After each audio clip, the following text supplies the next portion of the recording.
आज इस बुलेटिन में बात होगी केजरीवाल की गिरफ्तारी पर तेज हुई सियासत की, ईडी को सुप्रीम कोर्ट की फटकार की, बात करेंगे चुनावी चंदे पर हुए खुलासे से फंसी बीजेपी की, गुजरात में बीजेपी को लगे जोरदार झटके की, जानेंगे मणिपुर में चुनाव प्रचार के लिए क्यों नहीं जाएंगे पीएम मोदी, और बुलेटिन के आखिर में देखेंगे जाने माने कार्टूनिस्ट इरफान की किस खबर पर पड़ी तिरछी नजर। इसके अलावा और भी कई बड़ी खबरों से आपको करवाएंगे रूबरू, लेकिन तमाम बड़ी खबरों से पहले एक नजर सुर्खियों पर। केरल सरकार राष्ट्रपति के खिलाफ पहुंची सुप्रीम कोर्ट, कहा उनके पास 4 बिल पेंडिंग, केंद्र और राष्ट्रपति के सचिव समेत 4 को बनाया पार्टी, केरल सरकार का आरोप बिना कारण बताए बिल को बताया असंवैधानिक।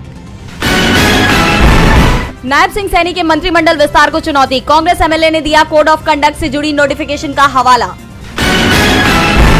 सुप्रीम कोर्ट ने तेलंगाना हाईकोर्ट का आदेश किया रद्द, कहा एहतियातन हिरासत में लेने का मनमाना चलन खत्म हो, पुलिस की नाकामी प्रिवेंटिव डिटेंशन का बहाना न बने।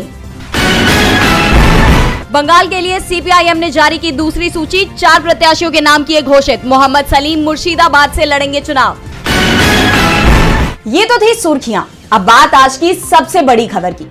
दिल्ली के सीएम अरविंद केजरीवाल की गिरफ्तारी के बाद से बीजेपी अब बैकफुट पर आ गई है, तो दूसरी तरफ इंडिया गठबंधन आक्रामक हो गया है। आपने आज एक के बाद एक बड़े आरोप बीजेपी पर लगाए, यहां तक कि जेपी नड्डा की गिरफ्तारी की मांग भी कर दी। तो कैसे केजरीवाल की गिरफ्तारी से फंस गई बीजेपी, देखिए ये रिपोर्ट। ईडी ने 21 मार्च की रात को दिल्ली के मुख्यमंत्री अरविंद केजरीवाल को गिरफ्तार कर लिया। दिल्ली के सीएम की गिरफ्तारी ने देश में सियासी भूचाल ला दिया। आप कार्यकर्ता व नेता प्रदर्शन पर उतर आए। केजरीवाल की गिरफ्तारी के खिलाफ इंडिया गठबंधन एकजुट होकर सामने आया है। आज इंडिया गठबंधन ने दिल्ली में प्रदर्शन किया, तो वहीं जेल से केजरीवाल का संदेश लेकर मुख्यमंत्री की पत्नी सुनीता केजरीवाल ने मीडिया से बातचीत की। उन्होंने केजरीवाल का लिखा खत पढ़ा, जिसमें मुख्यमंत्री ने लिखा कि भारत के अंदर और बाहर ऐसी कई शक्तियां हैं जो देश को कमजोर कर रही हैं। हमें सचेत रहकर इन शक्तियों को हराना है। दिल्ली की मेरी माँ बहनें सोच रही होंगी कि केजरीवाल तो अंदर चला गया, पता नहीं अब महीने का 1000 रुपया मिलेगा या नहीं। मेरी माताओं और बहनों से अपील है कि अपने भाई और बेटे पर भरोसा रखो। ऐसी सलाखें नहीं जो आपके भाई और बेटे को ज्यादा दिन अंदर रख सके। मैं जल्द बाहर आऊंगा और अपना वादा पूरा करूंगा। आपका भाई, आपका बेटा लोहे का बना है, बहुत मजबूत है। वहीं आज आप मंत्री आतिशी ने केजरीवाल की गिरफ्तारी का विरोध करते हुए बीजेपी के राष्ट्रीय अध्यक्ष जेपी नड्डा की गिरफ्तारी की भी मांग उठाई है। आतिशी ने ईडी पर आरोप लगाते हुए कहा कि ईडी ने आप नेताओं को गिरफ्तार तो कर लिया है, लेकिन उनके खिलाफ मनी ट्रेल के कोई सबूत अब तक पेश नहीं किए हैं, और जहां मनी ट्रेल के सबूत सामने हैं, वहां कार्रवाई को भी तैयार नहीं है।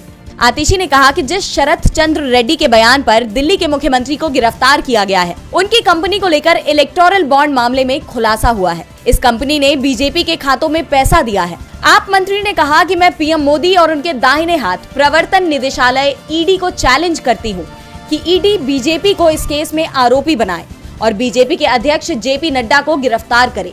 सवालों में बीजेपी के साथ ईडी भी बनी हुई है, तो दूसरी तरफ ईडी की कार्रवाइयों को लेकर अब सुप्रीम कोर्ट में भी सवाल उठ रहे हैं। सुप्रीम कोर्ट ने ईडी पर अपना रुख सख्त कर लिया है और उसे जमकर सुना दिया। तो किस मामले में पड़ी ईडी को फटकार, देखिए ये रिपोर्ट। केंद्र सरकार द्वारा सुप्रीम कोर्ट में एक याचिका दाखिल की गई थी, जिसके तहत उन्होंने prevention of money laundering act यानी पीएमएलए को लेकर सुप्रीम कोर्ट द्वारा दिए गए फैसले पर फिर से विचार करने के लिए कहा गया था, लेकिन कोर्ट ने इस याचिका को खारिज कर दिया। कोर्ट ने साफ कर दिया कि ईडी को गिरफ्तारी के वक्त आरोपी को लिखित में गिरफ्तारी के आधार देने चाहिए।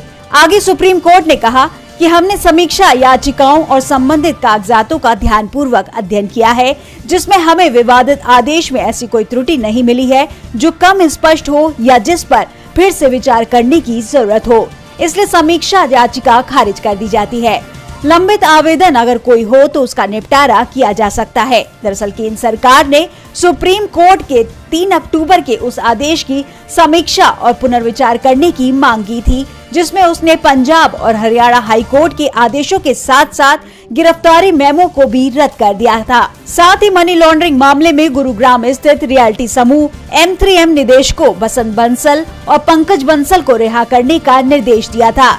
इसके साथ ही सुप्रीम कोर्ट ने ईडी को फटकार लगाते हुए कहा था कि उससे अपने आचरण में प्रतिशोधी होने की उम्मीद नहीं की जाती है। उसे पूरी ईमानदारी और निष्पक्षता के साथ काम करना चाहिए। जिसे गिरफ्तार कर रहे हैं उससे जानकारी तो देनी ही होगी। कोर्ट ने ईडी को लेकर केंद्र सरकार को भी सुना दिया। केंद्र की बीजेपी सरकार पहले से ही घिरी हुई थी कि चुनावी बॉन्ड ने उसे और बुरी तरह से फंसा दिया। चुनावी बॉन्ड से मिले चंदे को लेकर बड़ा खुलासा हुआ है। तो क्या है मामला, देखिए ये रिपोर्ट। इलेक्टोरल बॉन्ड पर खुलासा होने के बाद से ही देश में सियासत तेज हो गई है। चुनावी चंदे को लेकर चौंकाने वाली तस्वीर सामने आ रही है। जो डेटा सामने आया है उसमें साफ हुआ है कि चंदे के खेल में केंद्रीय एजेंसियों का डर भी दिखाई दे रहा है। केंद्रीय एजेंसियों के जांच के दायरे वाली 41 कंपनियों ने बीजेपी को 2471 करोड़ रुपए का चंदा दिया है। दावा यह भी किया जा रहा है कि इसमें से 1698 करोड़ रुपए तो केंद्रीय एजेंसियों के छापे के बाद दिए गए हैं। आरोप ये भी लगाए जा रहे हैं कि कैसे चुनावी चंदे के बदले कंपनियों को सरकारी फायदे पहुंचाए जा रहे हैं। मामले में वरिष्ठ वकील प्रशांत भूषण ने मीडिया से बात करते हुए कहा कि कम से कम 30 शेल मुखौटा कंपनियों ने 143 करोड़ रुपए से अधिक के चुनावी बॉन्ड खरीदे हैं। उनका दावा है कि 33 कंपनियां जिन्हें सरकार से 172 प्रमुख कॉन्ट्रैक्ट और परियोजना की मंजूरी मिली है, उन्होंने भी चुनावी बॉन्ड के माध्यम से दान दिया है। मामले में Megha engineering and infrastructure limited का नाम सबसे ज्यादा चर्चाओं में है। चुनाव आयोग द्वारा जारी चुनावी चंदे की रिपोर्ट के अनुसार 2019 में कंपनी ने कुल 130 करोड़ के बॉन्ड खरीदे, जिसमें 125 करोड़ रुपए का चंदा बीजेपी को दिया है। ये भी सामने आया है कि नवंबर 2019 में ही कंपनी को आंध्र प्रदेश में 4358 करोड़ रुपए के पोलावरम प्रोजेक्ट का ठेका मिला। इसके ठीक पहले अक्टूबर 2019 में कंपनी ने 5 करोड़ रुपए के चुनावी बॉन्ड खरीदे थे और इसी साल अक्टूबर-नवंबर में कंपनी को 4500 करोड़ की लागत वाली एशिया की सबसे लंबी जोजिला पास टनल, जो जम्मू कश्मीर से लद्दाख तक ऑल सीजन रोड के बीच बनाई गई है, उसका ठेका मिला। फिर मार्च 2023 में इस कंपनी को बांद्रा कुर्ला कॉम्प्लेक्स में बुलेट ट्रेन स्टेशन बनाने के लिए 3681 करोड़ रुपए का प्रोजेक्ट मिला और अप्रैल 2023 में कंपनी ने 140 करोड़ रुपए के इलेक्टोरल बॉन्ड खरीदे। चुनाव आयोग की रिपोर्ट के मुताबिक Megha engineering and infrastructure limited की आय में 3 साल में 1.5 गुना बढ़त भी दर्ज की गई है। मेघा को रक्षा मंत्रालय से भी 500 करोड़ का प्रोजेक्ट मिला है, जिसके तहत कंपनी रेडियो रिले संचार उपकरण कंटेनर उपलब्ध कराएगी। कंटेनर की डिलीवरी 2023-24 में ही होनी थी। मेघा ग्रुप ने 2023 में सबसे ज्यादा चंदा दिया था और चंदे का सबसे बड़ा शेयर बीजेपी के खाते में गया है। इन सबूतों के बिना पर बीजेपी पर मेघा ग्रुप को फायदा पहुंचाने के आरोप लगाए जा रहे हैं। कई कंपनियां तो ऐसी भी हैं जिन्होंने मुनाफे से कहीं ज्यादा चंदा दिया है। सबसे ज्यादा 1368 करोड़ रुपए चुनावी चंदा देने वाली फ्यूचर गेमिंग का शुद्ध मुनाफा 2020 से 2024 के बीच महज 215 करोड़ रुपए ही था। चुनावी चंदे मामले में बीजेपी बुरी तरह से उलझ गई है। बीजेपी के लिए इन आरोपों को नकारना अब इतना भी आसान नहीं होगा। चुनावी बॉन्ड ने बीजेपी को मुश्किल में फंसा दिया तो उसके नेताओं ने परेशानी कुछ ज्यादा ही बढ़ा दी है। दरअसल लोकसभा चुनावों को लेकर बीजेपी उम्मीदवारों के नाम का ऐलान कर रही है, लेकिन पार्टी के उम्मीदवार चुनाव मैदान से भाग रहे हैं। अब गुजरात के 2 उम्मीदवारों ने मैदान छोड़ने का ऐलान कर दिया है। गुजरात में बीजेपी एक बार फिर से सभी 26 सीट जीतने का दावा कर रही है, लेकिन राज्य में पार्टी का बढ़ता विरोध कुछ और ही संकेत दे रहा है। बीजेपी के उम्मीदवारों को हार का डर साफ साफ दिखाई दे रहा है और इसी डर के चलते बीजेपी उम्मीदवार मैदान छोड़कर भाग रहे हैं। गुजरात के वडोदरा से सांसद रंजन भट्ट और साबरकांठा से भीखाजी ठाकुर ने अपना टिकट लौटा दिया। वडोदरा से 2 बार की सांसद रंजन भट्ट ने दावा किया है कि वो निजी कारणों से चुनाव नहीं लड़ेंगी, लेकिन बताया जा रहा है कि भट्ट के मैदान छोड़ने के पीछे का सबसे बड़ा कारण हार का डर था। भट्ट और बीजेपी के खिलाफ कुछ दिनों पहले ही बड़ा विरोध प्रदर्शन हुआ था। बीजेपी महिला मोर्चा की राष्ट्रीय उपाध्यक्ष ने बगावत कर दी थी। वडोदरा में जगह जगह पोस्टर लगाए जा रहे थे। एक पोस्टर में लिखा था, वडोदरा का विकास कहां चला गया, किसके घर या किसी आंगन में जनता जांच चाहती है। तो एक पोस्टर पर लिखा था कि क्या सत्ता के नशे में चूर बीजेपी किसी को भी उम्मीदवार बनाएगी। वडोदरा के लोग असहाय हैं। जगह जगह विरोध प्रदर्शन देख रंजन भट्ट ने मैदान छोड़ने का ऐलान कर दिया है। सबसे बड़ी बात तो ये कि वडोदरा वो सीट है जहां से 2014 के लोकसभा चुनावों में खुद नरेंद्र मोदी मैदान में उतरे थे, यानी बीजेपी जिसे सुरक्षित सीट मानती रही है, इस बार वो सीट भी फंस गई है। बीजेपी के नेता मैदान छोड़ रहे हैं तो पीएम मोदी चुनाव के मैदान में पूरी ताकत से उतर चुके हैं, लेकिन उनसे सवाल किया जा रहा है कि चुनाव प्रचार के लिए वो हर राज्य में जा रहे हैं, क्या मणिपुर भी जाएंगे? और इसे लेकर बीजेपी ने बड़े संकेत दे दिए हैं। तो क्या है पीएम मोदी के मणिपुर जाने का प्लान? देखिए ये रिपोर्ट। विपक्ष लगातार पीएम मोदी पर दबाव बना रहा है कि वो मणिपुर जाएं और वहां पर दो समुदाय के बीच जो टकराव के हालात हैं उन्हें सुधारने के प्रयास करें। लेकिन पीएम मोदी करीब साल भर से चल रहे कुकी और मैतेई समुदाय के टकराव पर कुछ भी बोलने से बच रहे हैं और ना ही मणिपुर पहुंचे हैं। लोकसभा चुनाव में भी पीएम मोदी मणिपुर में वोट मांगने नहीं जाएंगे। पीएम हर उस राज्य में चुनावी रैली करेंगे जहां सरकार बीजेपी की है या जो बड़े राज्य हैं। लेकिन मणिपुर में बीजेपी की सरकार होते हुए भी पीएम मोदी यहां प्रचार के लिए नहीं जाएंगे, ये तय हो गया है। बीजेपी ने साफ कर दिया है कि मणिपुर में वो अपना उम्मीदवार नहीं उतारेगी। सबसे बड़ी बात तो ये है कि मणिपुर में 7 साल से बीजेपी की सरकार है और इसके बावजूद बीजेपी मणिपुर में अपना उम्मीदवार उतारने की ताकत नहीं जुटा पा रही। जाहिर सी बात है कि बीजेपी का उम्मीदवार नहीं होगा तो पीएम मोदी भी प्रचार के लिए नहीं जाएंगे। इसके साथ ही बीजेपी ने यह भी साफ कर दिया है कि पार्टी मेघालय और नागालैंड में भी अपने उम्मीदवार नहीं उतारेगी। मेघालय की शिलोंग और तुरा पर बीजेपी ने एनपीपी को समर्थन देने का ऐलान किया है। बीजेपी ने लक्षद्वीप में भी अजित गुट के उम्मीदवार को समर्थन देने का फैसला किया है। बीजेपी के इस ऐलान पर विपक्ष ने भी तीखी प्रतिक्रिया देते हुए कहा कि चुनाव से पहले ही बीजेपी ने अपनी हार को स्वीकार कर लिया है। मिजोरम के सत्तारूढ़ party Zoram people's movement (ZPF) ने कहा कि उसने अभी तक ये फैसला नहीं किया है कि वो भाजपा के नेतृत्व वाले एनडीए या फिर कांग्रेस के नेतृत्व वाले इंडिया में से किस में शामिल होगी। पीएम तो मणिपुर नहीं जाएंगे, ये साफ हो गया है, लेकिन केंद्र की एजेंसियां जरूर वहां पहुंच जाएंगी जहां बीजेपी को चुनौती मिल रही है। अब टीएमसी नेता महुआ मोइत्रा के ठिकानों पर केंद्रीय जांच एजेंसियां पहुंच गई। तो क्या है पूरा मामला? देखिए ये रिपोर्ट।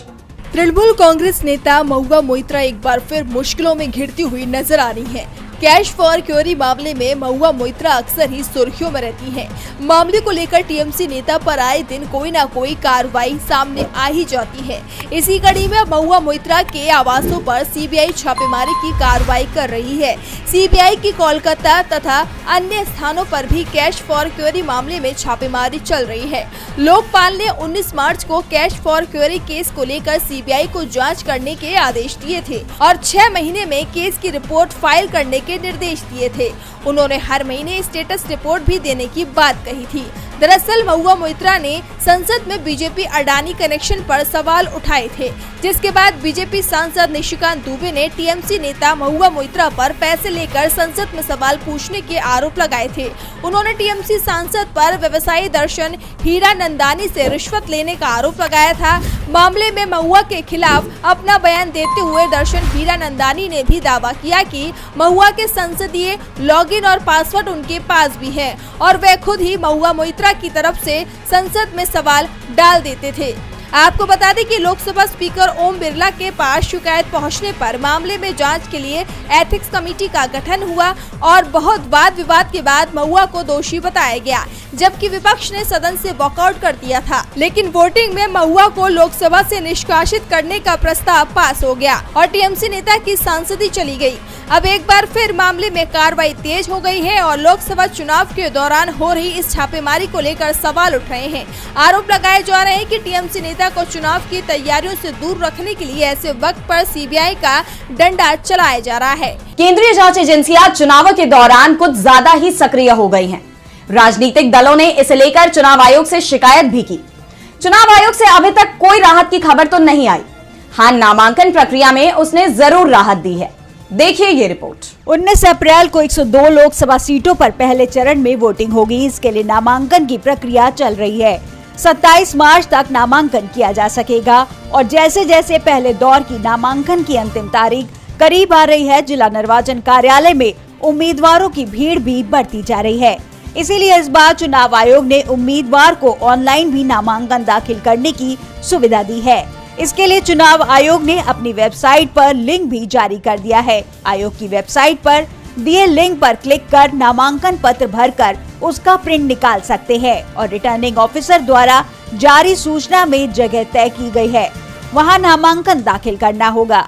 इसी प्रकार शपथ पत्र पर भी वेबसाइट लिंक के जरिए ऑनलाइन भरकर और उसके प्रिंट आउट को शपथ पत्र के साथ रिटर्निंग ऑफिसर के समक्ष दाखिल करना होगा। ऑनलाइन पद्धति से नामांकन भरने के बाद जमानत धनराशि को भी ऑनलाइन जमा करने की सुविधा दी जा रही है। इसके लिए नामांकन पत्र सफलतापूर्वक सबमिट करने के बाद जमानत धनराशि जमा करने के लिए लिंक पर क्लिक करते हुए ऑनलाइन पेमेंट किया जा सकता है। प्रत्याशी इसके लिए अतिरिक्त पूर्व से चली आ रही व्यवस्था के अंतर्गत नगद रूप से ट्रेजरी चालान के माध्यम से भी जमानत धनराशि जमा कर सकते हैं। और बुलेटिन के आखिर में देखते हैं जाने माने कार्टूनिस्ट इरफान की किस खबर पर पड़ी तिरछी नजर।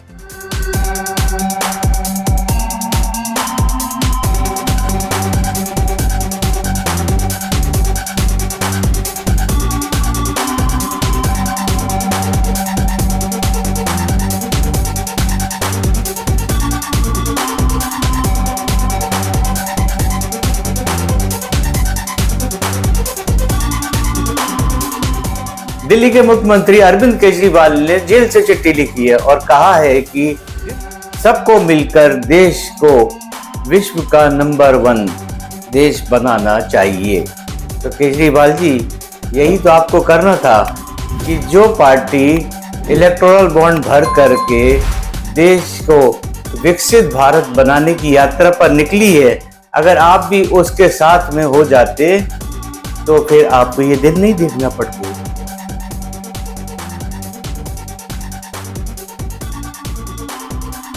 आज सोशल मीडिया से लेकर आपके चलते फिरते जीवन में भी पत्रकारिता के बुरे दौर की चर्चा होती है, क्योंकि जिन लोगों पर सूचना देने की जिम्मेदारी है वो आपके लिए नहीं बल्कि कॉरपोरेट और सरकारों को फायदा पहुंचाने में लग गए हैं। विज्ञापन मॉडल को खारिज कर आप इस बीमारी को दूर कर सकते हैं और अपने नारे को बुलंद कीजिए।